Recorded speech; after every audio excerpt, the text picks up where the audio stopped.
versets 8 à 9. Nous allons le lire au nom de notre Seigneur Jésus.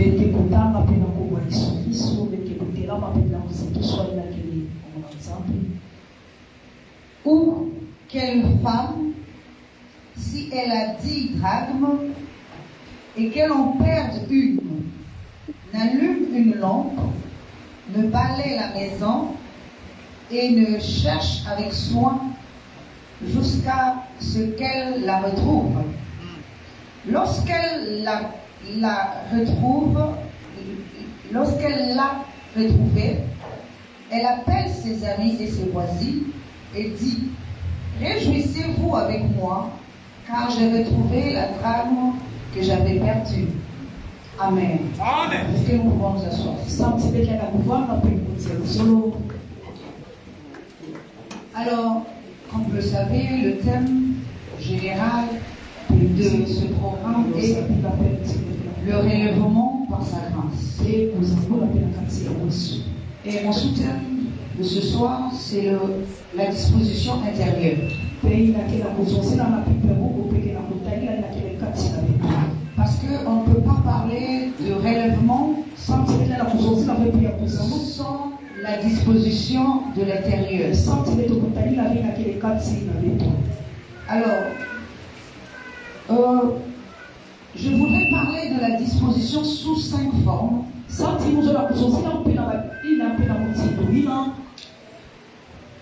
La première forme, c'est la prise de conscience.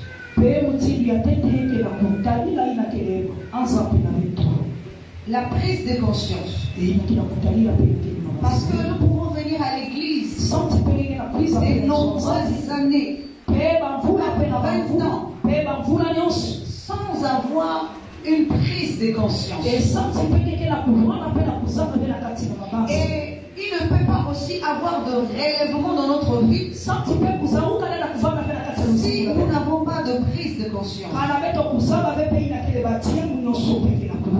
Alors, je vais prendre, pourquoi j'ai pris l'image de cette femme? Et cette femme va incarner ici notre conscience, la conscience de l'homme.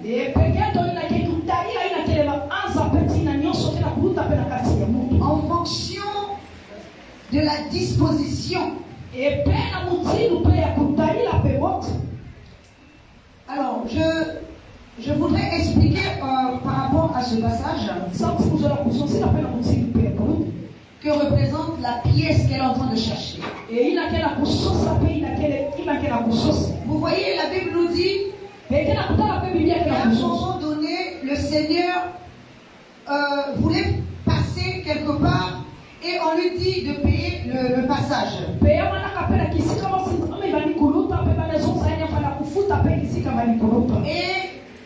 en demandant le passage, il n'avait pas de quoi payer.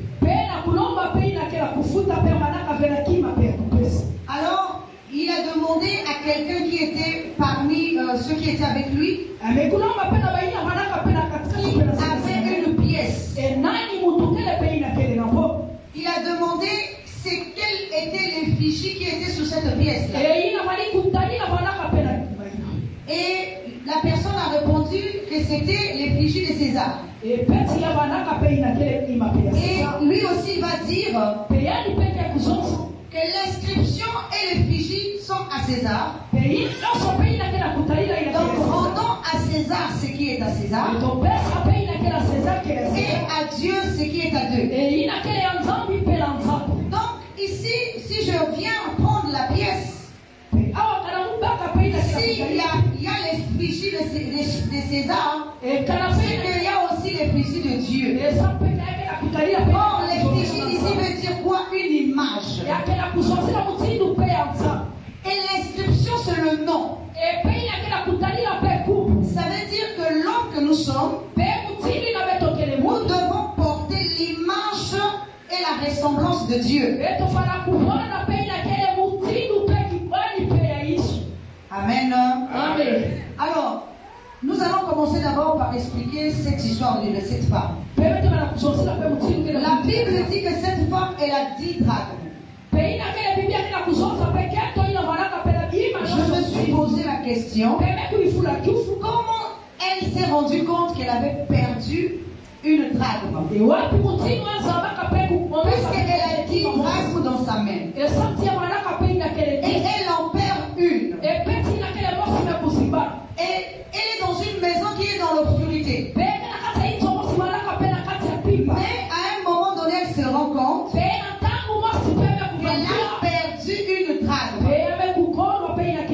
Et il faut qu'elle se lève, qu'elle commence à allumer d'abord la lampe, et ensuite qu'elle commence à chercher. Alléluia. Je voudrais que vous puissiez voir ça dans votre esprit. Amen. Imaginons quelqu'un qui est dans le noir dans une maison. À quel moment elle va se rendre compte qu'elle a perdu une pièce? Ça veut dire que quelque part, elle a une sorte de prise de conscience. Il va lui définir qu'il lui manque quelque chose. Alléluia. Est-ce que nous sommes en train de comprendre? Ça veut dire que j'ai 10 pièces. À un moment donné, est-ce que moi, si j'ai 10 pièces dans ma main et que j'en perds une, je ne veux pas me rendre compte que j'en ai perdu une. Alléluia. Amen. C'est qu'il faut que je sois intellectuel, spirituellement parlant. Alléluia. Pour me rendre compte que j'ai perdu une pièce qui était dans ma main. Parce que la maison est dans le noir. C'est ce qu'il est dit. Puis elle va allumer la lampe. Pour allumer la lampe, elle a d'abord compris qu'il lui manque quelque chose. C'est comme nous. Si nous ne nous rendons pas compte que dedans de chacun de nous, nous avons perdu l'image de Dieu. Parce qu'au commencement, l'homme qui était dans le jardin portait l'image et la ressemblance de Dieu. Lorsqu'il est sorti du jardin, il a perdu l'image et la ressemblance de Dieu pour porter l'image et la ressemblance de l'homme. Alléluia. C'est pour ça plusieurs d'entre nous, nous sommes encore dans l'image et la ressemblance de l'homme. Il faut que nous puissions nous rendre compte que nous avons perdu cette image de Dieu. Alléluia. Lorsque je veux me rendre compte que j'ai perdu quelque chose, je veux me lever, je vais allumer une lampe. Je ne parle pas d'une lampe physique, mais je parle de la lampe à l'intérieur de moi. Alléluia. Il faut que j'allume la lampe à l'intérieur de moi. Cette lampe veut dire quoi? La connaissance. Si je n'ai pas la connaissance, si je n'ai pas la bonne compréhension des choses de Dieu, je ne peux jamais retrouver l'image de Dieu. Alléluia. Donc lorsque je vais allumer, je vais commencer à chercher. Est-ce que dans le physique réellement, si tu perds 100 fois, tu vas te réveiller, tu vas commencer à chercher. Écoutez bien. Il est dit qu'elle a pris un balai. Elle a commencé à balayer. Avait-elle besoin de balayer pour retrouver une pièce? Alléluia. Pourquoi elle balaye? Parce que lorsque l'homme a une prise de conscience, il doit commencer par faire le ménage à l'intérieur de lui-même. Parce qu'à l'intérieur de nous, il y a du désordre. À l'intérieur de nous, il y a l'instabilité. À l'intérieur de nous, il y a la désobéissance. À l'intérieur de nous, il y a beaucoup de choses qui font qu'on ne retrouve pas l'image de Dieu. Il faut balayer, il faut commencer à nettoyer. Alléluia. Et la parole de Dieu nous dit, lorsque elle va retrouver la pièce qu'elle a perdue, elle va appeler les amis et les voisins pour venir se réjouir avec elle. S'il vous plaît, est-ce que dans le physique, si tu perds 100 francs et que tu retrouves les 100 francs, est-ce que tu vas appeler les amis et les voisins pour venir se réjouir réjouir avec toi. Alléluia. Amen. N'appelle pas les voisins et les voisines pour venir se réjouir avec nous. Si nous retrouvons les centres, on peut se réjouir que si nous retrouvons l'image de Dieu dans notre vie. Amen. C'est là que je suis dans la joie. C'est comme un pasteur. Lorsque je suis en train de prêcher ici, je suis dans la joie. Et je partage ma joie avec vous. Parce que dans mon âme, j'ai retrouvé l'image de Jésus. Et je vous appelle comme voisins, voisines, mes amis, venez avec moi. Réjouissez-vous avec moi. Parce que j'ai retrouvé l'image de Dieu dans ma vie. Réjouissez-vous avec moi. Parce que j'ai retrouvé l'image de Dieu. Lorsque j'annonce la parole, j'annonce l'image de Jésus. Lorsque j'annonce la parole, j'annonce le royaume de Jésus. Amen. Parce que lorsque nous annonçons la parole, c'est dans le but que chacun de nous porte l'image de Jésus. C'est pas l'image de quelqu'un d'autre. Amen. Mais l'image de Jésus-Christ. Acclame le Seigneur.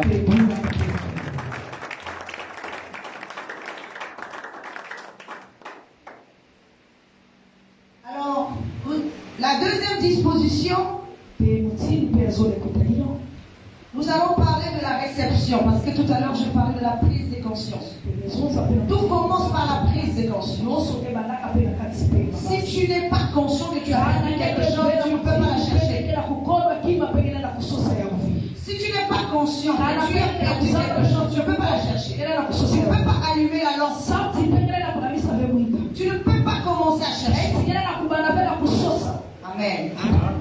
Tu ne pourras pas aussi te réjouir.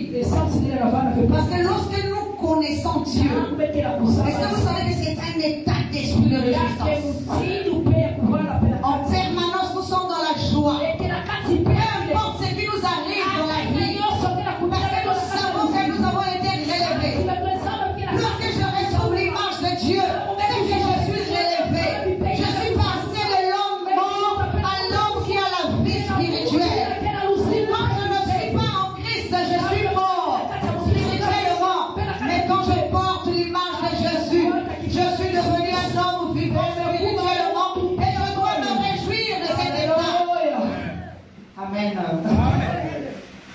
Donc la deuxième disposition ici, nous allons parler de la réception. Comment recevoir l'Esprit de Dieu à l'intérieur de nous? Amen. Ça, c'est quelque chose que vous pourrez lire dans 2 Rois, chapitre 4, verset 10.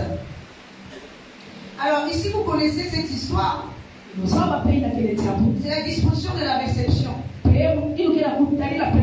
Dans cette parole, il est dit que cette femme va recevoir Élie. Élisée plutôt. Amen. Il passait tout le temps. Elle chassait. À un moment donné, elle va se dire, mais comment je dois recevoir cet homme-là chez moi? C'est un homme de Dieu. Comment je vais le recevoir maintenant à partir d'aujourd'hui? Dans ce passage, elle va dire, faisons une chambre haute. Dans cette chambre haute, nous allons placer un lit. Nous allons placer une chaise. Nous allons placer une table. Nous allons placer aussi un chandelier. Alléluia. C'est cette disposition qui est importante dans l'homme. Amen. Pourquoi elle a placé une chaise, d'abord un lit? Il faut que Dieu, quand il est à l'intérieur de toi, trouve le repos. Alléluia. Il faut qu'il trouve le repos. La Bible nous dit que vaut mieux habiter à l'ombre d'un toit que de partager sa maison avec une femme querelleuse. Alléluia. Est-ce que vous savez qu'il y a des moments où Dieu même à l'intérieur de nous n'est pas en paix? Amen. Parce que nous le saoulons tout le temps. Il a besoin d'espoir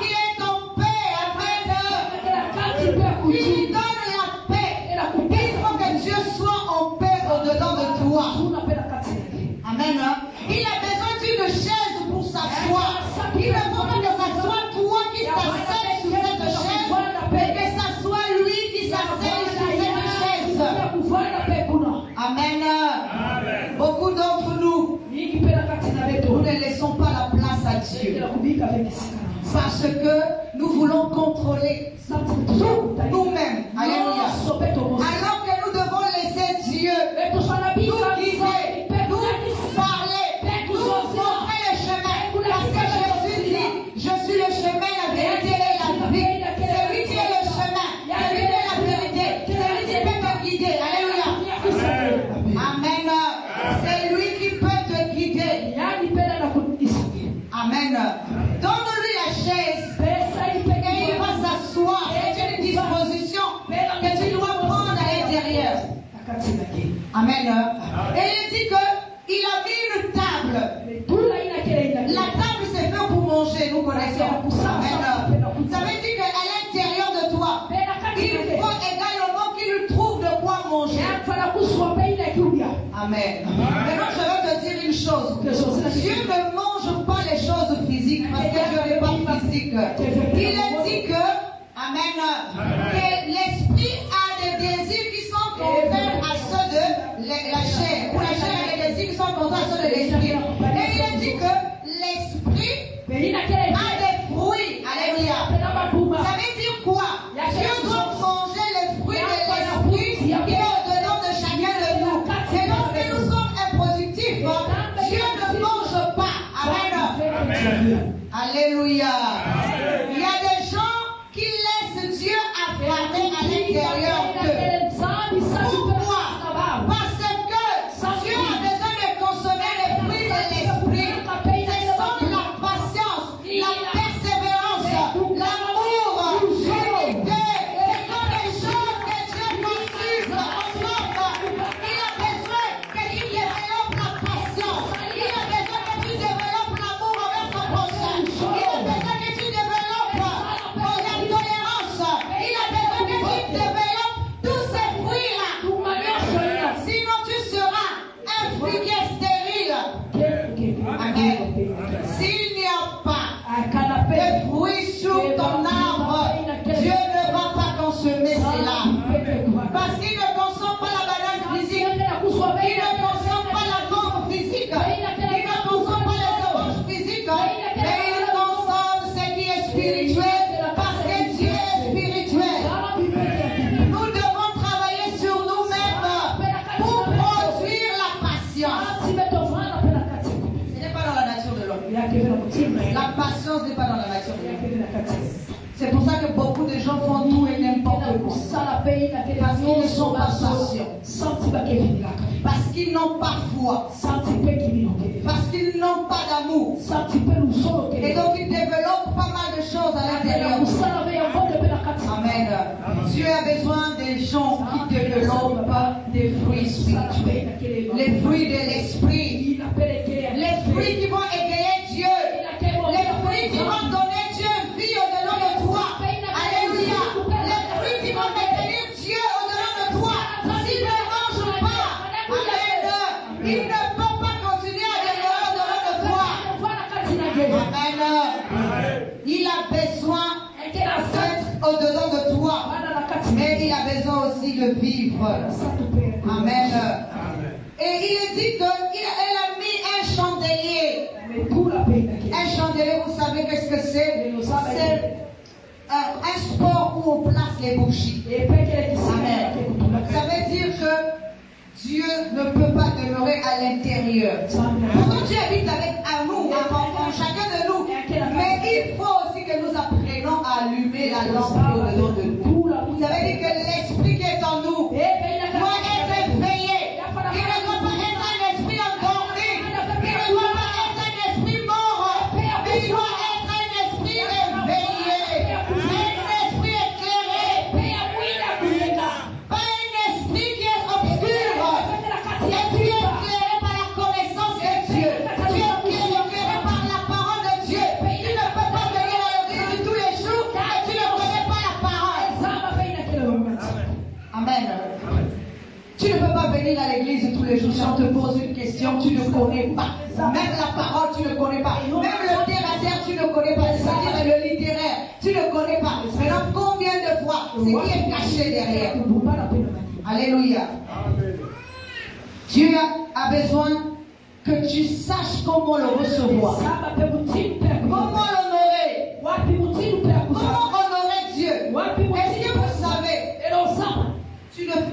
jamais honorer Dieu à l'extérieur comme il faut si tu l'honores pas déjà à l'intérieur de toi.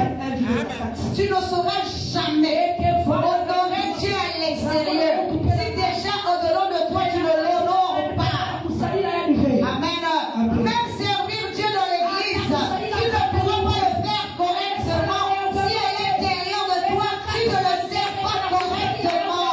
À l'extérieur aussi tu ne le feras pas parce que ce n'est pas dans ta nature.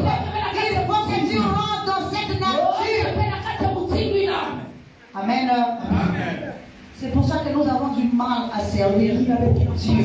C'est pour ça que nous avons du mal à accompagner même les pasteurs dans ce qu'ils sont en train de faire. Nous avons du mal à soutenir.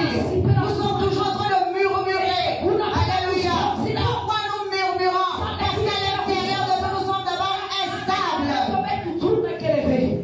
Amen. Nous ne savons pas honorer Dieu. Et comment nous allons l'honorer à l'extérieur? Amen. Mais si tu honores Dieu, tu verras que tu ne murmureras plus à l'intérieur de toi. Parce que tu sauras que lorsque je viens à l'église, je viens pour Dieu. Lorsque je fais quelque chose, je le fais pour Dieu. Je ne le fais pas pour qu'on me regarde. Je ne le fais pas pour venir me prouver quoi que ce soit à mon père ou à ma soeur. Mais je le fais pour Dieu. Je le sors parce qu'il est mon maître. Parce que je suis disposé pour lui. Parce que je me suis engagé vis-à-vis de lui. Parce que j'ai le respect pour lui. Parce que j'honore l'homme qui est en face de moi à cause de Dieu qui est au-delà de moi. J'honore l'homme à cause de Dieu. Alléluia. J'honore le prochain à cause de Dieu qui m'a demandé d'aimer mon prochain comme moi-même. J'honore l'homme de Dieu parce qu'il est calme. Aussi Dieu parce qu'il est mon guide. Alléluia. Sinon, on ne fera pas les choses. C'est pour ça que nous voyons dans nos églises les enfants de Dieu. Ils ont même le courage de critiquer même leur pasteur. Ça vient d'où? On ne critique pas un pasteur parce que c'est un coin de Dieu. Alléluia. Même Saoul, et plutôt David, quand il avait la possibilité de tuer Saoul, il a dit, toucherai-je loin de l'Éternel? Parce qu'il n'a pas vu Saoul à cause de sa faute. Mais il a vu Dieu. Et il s'est dit, mais c'est un oint de l'Éternel, je ne peux pas le toucher. On ne touche pas un oint de l'Éternel. Même dans ta pensée, même dans ta parole, même ce que tu murmures, on ne touche pas un oint de Dieu. Amen. Tu dois être stable au-dedans de toi. Et laisse Dieu manifester sa grandeur. Afin que tu sois relevé. Parce qu'il y a beaucoup de gens qui se plaignent. Des fois, ils se disent, depuis que je suis dans cette église-là, ça ne marche pas. On dirait que c'est l'église. On dirait que c'est ceci. Mais est-ce que c'est le pasteur qui bénit? C'est pas le pasteur qui bénit, c'est Dieu qui bénit. Mais si tu n'as pas de disposition intérieure, comment Dieu va-t-il te bénir? Il y a d'autres personnes qui seront toujours devant et qui seront toujours derrière. Parce que vous pouvez être deux ici, trois ici, mais Dieu regarde celui qui est disposé, celui qui fait sa volonté, celui qui bénit. Et la personne est bénie, vous allez encore critiquer ce maintenant de la magie ou je ne sais quoi. Alléluia. Et vous ne voyez pas la grandeur de Dieu. Amen. Ce n'est pas un pasteur qui bénit, mais c'est Dieu qui bénit. Lorsque tu arrives à l'église, aie foi en ton Dieu. Amen. Le pasteur va prier pour toi et toi tu as foi en ton Dieu. Ce n'est pas ma foi qui va te sauver, mais c'est ta propre foi qui te sauvera. Jésus n'a jamais dit ma foi t'a sauvé, mais Jésus dit ta foi t'a sauvé. Amen. Donc, sois disposé si tu veux voir la main de Dieu dans ta vie. Que Dieu te relève. Si tu veux que Dieu te relève, tu as une disposition à prendre. Que soit pas la spirituellement. Et tu penses que tout va tomber. Non. Amen. Il y a des gens qui ne veulent même pas déposer les CV par-ci par-là. Donc, comme on a parlé de grâce, donc tu penses que l'emploi va venir te trouver là où tu te trouves. Amen. Commence par chercher. Commence par déposer les CV. Tu pries, alléluia. Et en même temps, à un moment donné, tu dois aller aussi chercher. Amen. Et Dieu va faire. C'est pour ça qu'il dit, si tu veux le premier pas, il fera le deuxième avec toi. Ne sois pas une femme querelleuse. Celle qui est en train de quereller Dieu tous les jours. Seigneur, je n'ai pas ceci. Seigneur, je n'ai pas celle-là. Tu l'as laissé tomber. On dirait que tu ne me vois pas. On dirait que tu vois seulement l'autre. C'est seulement l'autre que tu es en train de bénir. Moi, je ne me vois pas. Alléluia. Mais tu es une femme querelleuse. Alléluia. Tu es une femme querelleuse. Amen. Lève-toi. Amen. Engage-toi. Fais des choses et Dieu va t'accompagner. Dieu va t'accompagner. Donc toi tu es là assise, tu penses que tout va venir te trouver là où tu es assise ou là où tu es assis. Non. Engage-toi. Ne sois pas une femme querelleuse, mais sois une femme qui est disposée. Amen. Nous allons prendre notre troisième disposition. Dans notre troisième disposition, il y a l'échange. Amen. Il faut.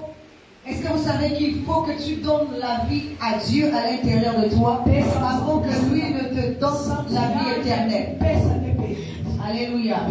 C'est ça l'échange. Nous allons prendre ça sur deux cas. Le premier cas, c'est le cas d'Élie. Dieu va l'instruire d'aller chez une veuve, la veuve de Sérapta. Et Dieu va lui dire, cette femme te nourrira. Mais quand il va arriver, il va trouver cette femme qui avait un enfant. Il va lui poser la question, qu'as-tu chez toi? Amen. La première des questions que nous devons nous poser, qu'avons-nous chez nous? Qu'as-tu chez toi? Qu'est-ce que tu as chez toi? Quand je parle de chez toi ici, je ne parle pas de physique. Je parle à l'intérieur de toi, tu as quoi? Parce que chacun de nous, nous avons un don particulier que Dieu a mis pour nous. C'est comme qu'il a mis là, c'est pour lui rendre ça. Alléluia.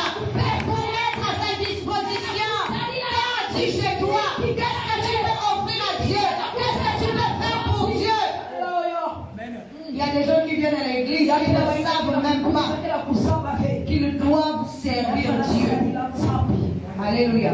Tu viens à l'église, tu n'es même pas dans un groupe. Tu n'es même pas dans un département. Amen. Mais pourtant à l'intérieur de toi, il y a quelque chose qui bouge. Il y a quelque chose qui s'exprime, qui parle. Mais tu ne peux pas rentrer dans un département d'intercession. Tu ne peux pas rentrer même dans un département de genre de protocole. Tu ne peux pas rentrer même dans un département de social. Alléluia. Parce que tu te plais comme tu es. Mais ce que tu as là est en train de dormir. C'est en train de dormir. Ça c'est la couille. Mais ne dis pas parce que je viens à l'église, je m'assois et j'écoute les pasteurs et ça suffit là. Il faut exercer, développer ce que tu as à l'intérieur de toi. Le faire, aiguise le fer. Aiguise le fer. Ce que tu as doit être mis à la disposition du Seigneur. Et Élie dit, écoutez, il pose la question, cette femme qui lui dit, je n'ai qu'un peu d'huile et un peu de feu. Amen.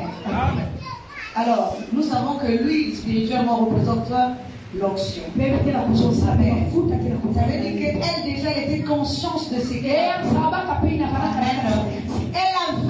Elle était consciente de ce qu'elle a fait. Un peu de farine. La farine est faite pour faire un gâteau ou un pain. Amen. Ça veut dire pour former soit un corps. Amen. Elle a dit, je vais manger moi et mon fils et ensuite je vais mourir. Alléluia. Amen. Et lui dit, faites un gâteau et donne-le à moi. Amen. Elle n'a pas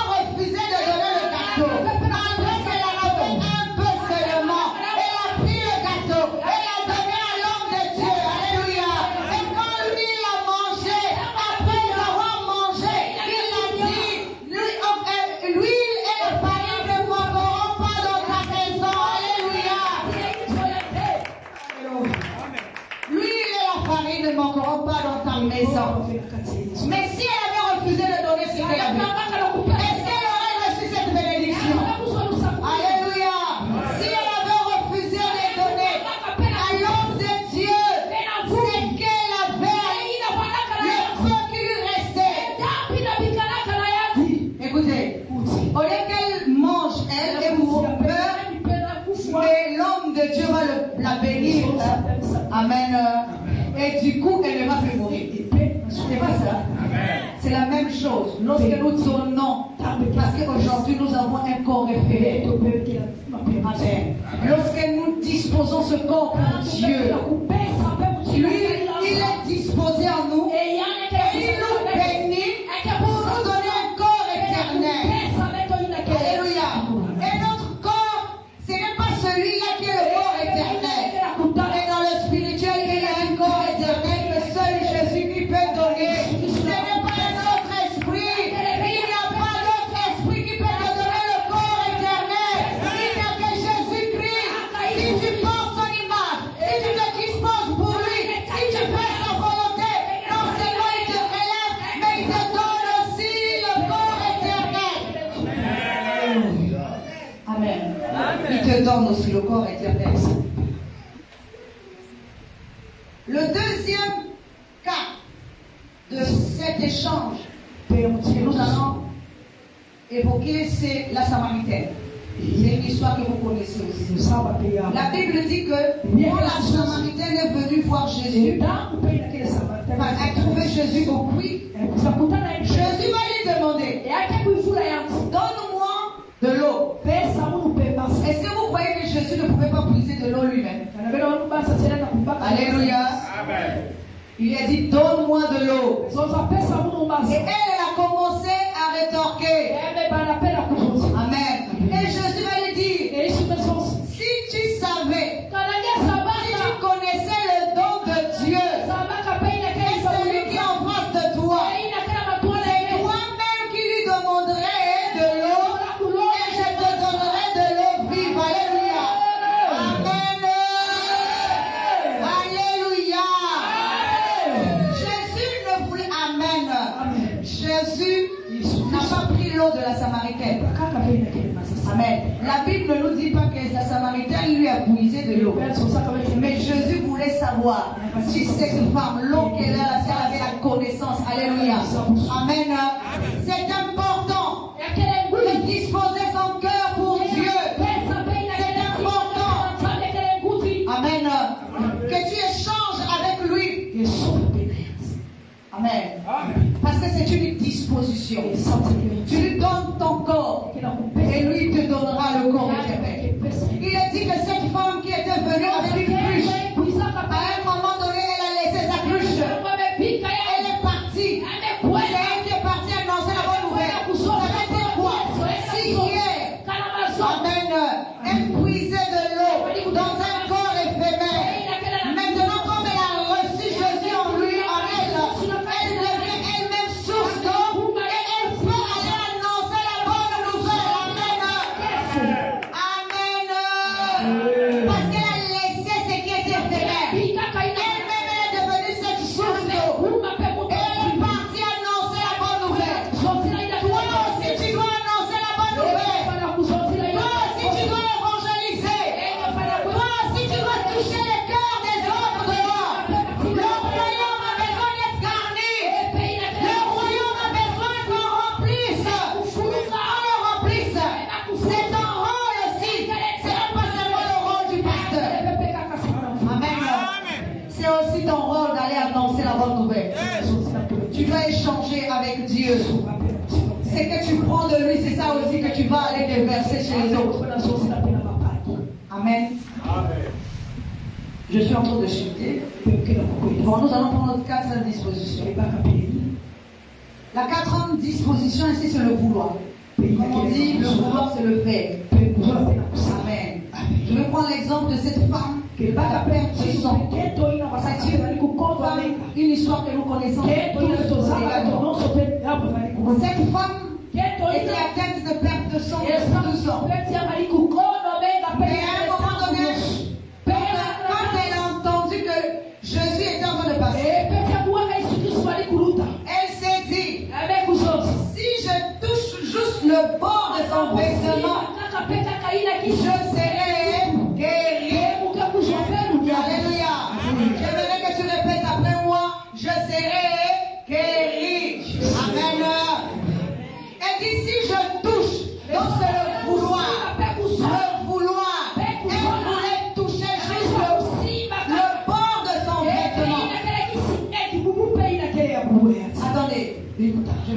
expliquer quelque chose. Cette réaction, c'est-à-dire le fait qu'elle ait voulu toucher, on ne va pas d'abord voir sa foi, mais le vouloir faire quelque chose. Elle l'a fait, elle a touché. Il y a eu deux réactions. Amen. Amen. La première réaction, Jésus va se poser la question, qui m'a touché? Amen. Revenons à ça. Jésus est omniscient. Omniprésent. Ça veut dire qu'il entend tout, il comprend tout, il voit tout d'avance. Alléluia. Même Nathanaël, quand Nathanaël s'est approché de lui, il connaissait qui était Nathanaël. Il savait même que Nathanaël était assis sous un figuier. Mais dans le cas de cette femme, Jésus n'a pas su où, ni comment, ni qui elle était. Alléluia. Je voudrais que tu acclames le Seigneur. Il a posé la question, qui m'a touché? Amen. Donc c'est comme si il ne savait pas déjà qui l'avait touché. Il était étonné. Amen. Alléluia. Il n'a pas su qui l'avait touché. Et pourquoi cette femme l'avait touché? Qui était cette femme? Sinon il n'aurait pas posé la question. Amen. Mais il a dit, qui m'a touché? Tout le monde a commencé à dire, non, je ne sais pas, je ne sais pas. Amen. Dis Amen. Je vais te dire la deuxième réaction. Il a dit ceci. J'ai connu. Mais il y a quelque chose qui est sorti. J'aimerais que tu acclames encore. Alors le boulot c'est le faire. Amen. Donc nous voyons, Jésus dit, j'ai connu qu'il y a quelque chose qui est sorti de moi. Donc la chose qui est sortie de Jésus est sortie sans son consentement. Alléluia. Sans son consentement. Il est étonné. Il ne comprend pas pourquoi la chose. Il ne comprend pas comment la chose-là est sortie. Alléluia. Il a juste vu la chose sortir. Amen. Ça veut dire que lorsque tu es dans le Seigneur, quand tu te disposes, tu peux atteindre une dimension. Amen. Cette dimension, c'est l'Église lui-même. Amen. Lorsque tu touches la dimension de l'Église, amen. Il est surpris de voir comment tu es arrivé à ce stade. Alléluia. Amen. Et ce n'est pas notre corps, mais c'est notre conscience qui partait de cette dimension. Amen. Lui-même, il est étonné. Qui m'a touché? Car j'ai connu qu'il y a quelque chose qui est sorti de moi. Amen. C'est fort ça. Alléluia. Aucune personne dans la Bible n'a fait à Jésus cette réaction. Mais cette femme a la ferme de sens. Amen.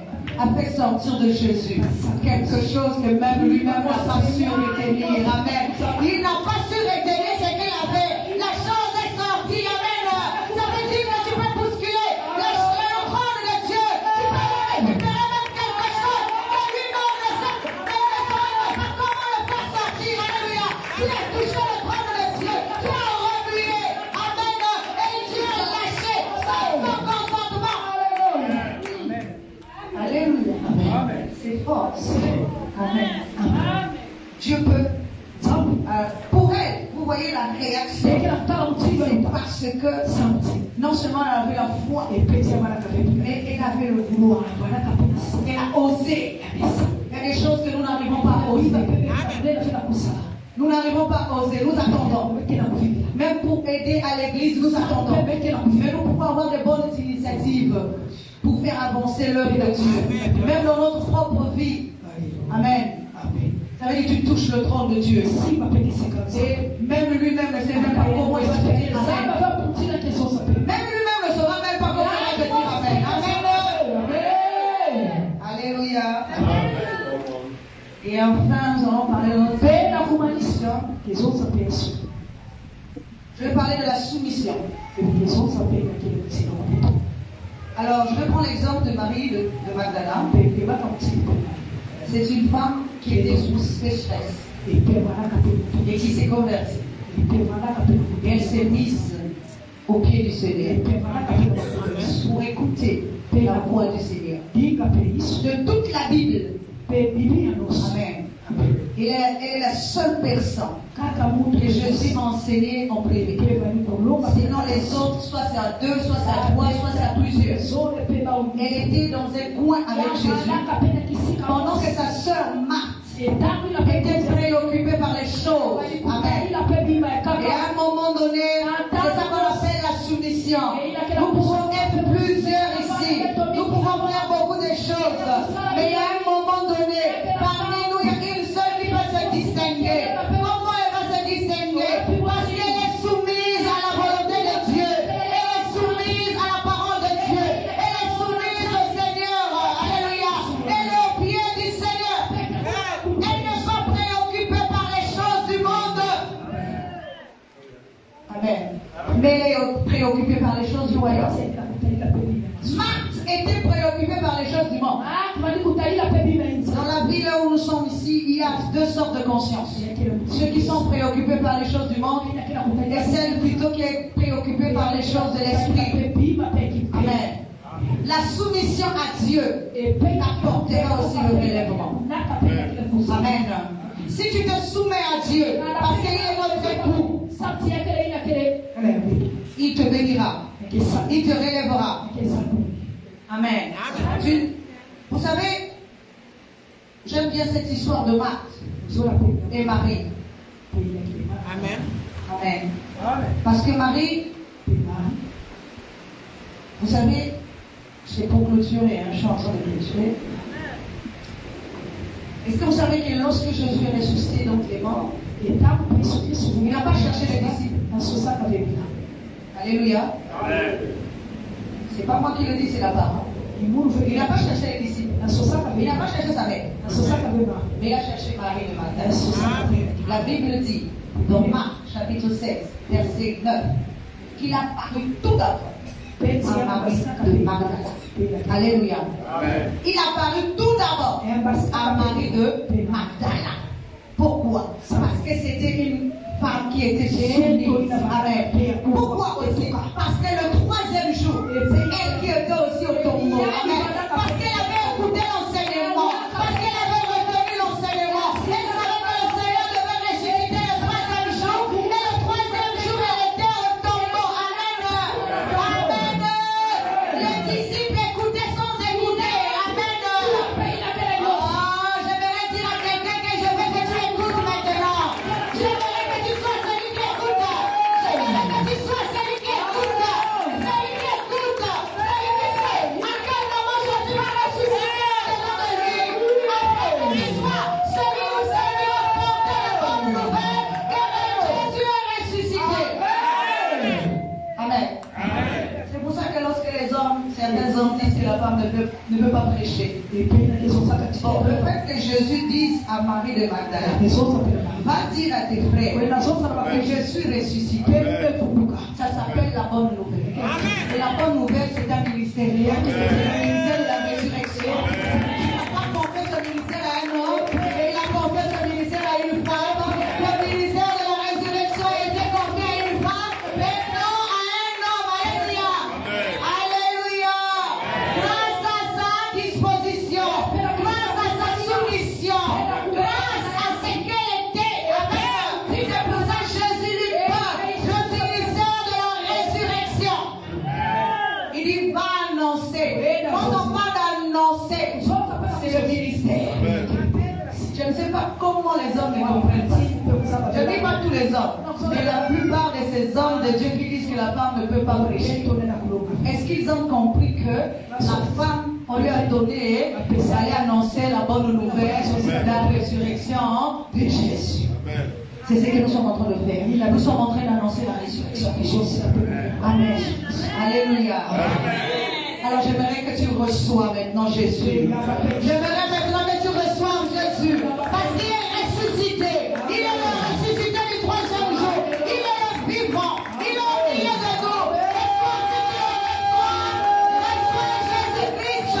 Reçois Jésus-Christ. Il est le ressuscité. Il a demandé à ce que nous puissions annoncer sa résurrection.